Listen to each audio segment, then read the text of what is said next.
her. So, hello. It's so nice to see you all. We're in the Nearpod, and our topic today is what is a poem? But first, guess the picture. This is macro photography, meaning it's like a really close up picture of something that is just like a normal thing. And I just thought it would be a nice change to our animal facts. So I'm seeing some great guesses. If you guess the right thing, I'm not going to say it because I'm going to give everybody a chance. But I'm seeing honeycomb, hot glue sticks. Yeah, like a lot of people have been thinking it's hot glue sticks. It's not, but it looks a lot like it. Wax sticks, it looks like that, but that's not it. Candles, crayons, good guess, but no. A hive, another good guess, but no. Golden spheres. I just love that, but no. Chopsticks, no. Round carrots, no. But you know they do make carrots, like they do make. There are carrots that color. There are even purple carrots. Did you know that? It won't let you join. Turner. Go to in Canvas, go to the menu item on the left that says Nearpod. Click on the Nearpod and just put in those 5 letters. And let me know if that works for you. The inside thing, the part with the pollen, multiple suns. Several people got it. It is spaghetti. Although I like how another student described it as hard fat noodles. I kind of like that too.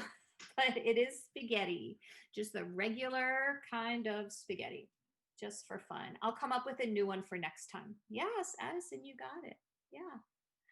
Your objective today is to create a personal definition of poetry by experiencing different styles of poems in a virtual gallery walk. So, what I want to tell you about this lesson is last year I did a gallery walk with my 8th graders, and I'm sure you guys have done gallery walks when you were in school, where you might have come into the classroom and your teacher said, okay, so today we're going to do a gallery walk. And you walk around the room and you might be looking at different text excerpts, or you might be looking at pictures, or you might be looking at artifacts of some type.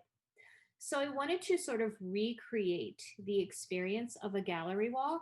But the beauty of it is you don't have to get out of your seat, because when I'm in school and I tell my students we're doing a gallery walk, a lot of times they're like, oh, Mrs. Miller, I really just don't feel like getting up.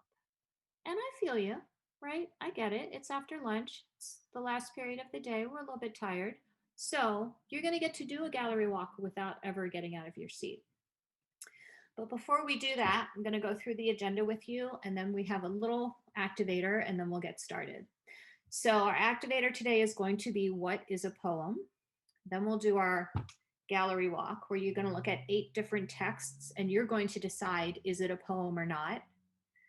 Then I'm going to put you in breakout rooms. We're going to have smaller groups today. I'm just letting you know. There may be only 3 or 4 people in a breakout room. You're going to each take one of those texts. I'll just randomly assign, and you're going to decide in your group, is it a poem or is it not a poem, and discuss it. Okay, Turner, you're telling me it still won't work for you. So my suggestion is make sure you're logged in to Chrome with your student ID. Okay, make sure you're not logged in under anything else. Okay. Maybe close your browser, clear it out, start over again, try that. Okay. After we do breakout rooms, we're going to come back. I'm going to have somebody from each room report on what you guys decided about your particular poem. And then you're going to go back and revisit your definition of a poem. And then finally, if we have time, hopefully we'll have a minute, we're just going to quickly read the poem that we're going to cover in class next time I see you, which will be Thursday. So I want to start out by sharing with you the definition of a poem from the dictionary. So from the dictionary, it says a poem is a piece of writing that partakes of the nature of both speech and song that is nearly always rhythmical, usually metaphorical, and often exhibits such formal elements as meter, rhyme, and stanzaic structure. Right? What does that even mean? Does anybody feel frustrated by that definition? It means that, right? It's like too much academic language. It doesn't feel meaningful to me. I want you guys to think about Do you know a poem when you see it? So, what does a poem need to have in order to meet your criteria of poetry? What does it have to do? Does it need to look a certain way? Does it need to sound a certain way to be a poem? Thinking about those questions, I would love for you to use the collaboration board to write your definition of poetry. So, in other words, what does a text need to have? What does a poem have for you to call it a poem? Hi, Parth. I just pasted the Nearpod link for you.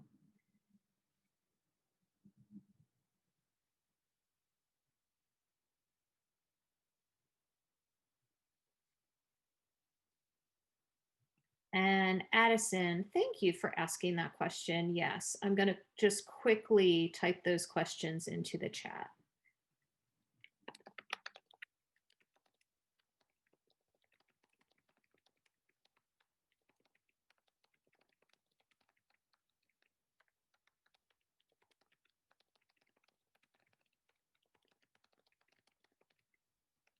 But to recap, what does a text need to have to be a poem? What does it need to look like? What does it need to sound like? What does it need to do? And I am seeing fabulous answers here. Rhythm, poems need words as well as theme and tone. Those are all legitimate. Lines and stanzas, emotion, lots of vibes. I like that. And I want you guys to also like click on the heart if you like one. Give your fellow students some love. Tone, rhyming and tone.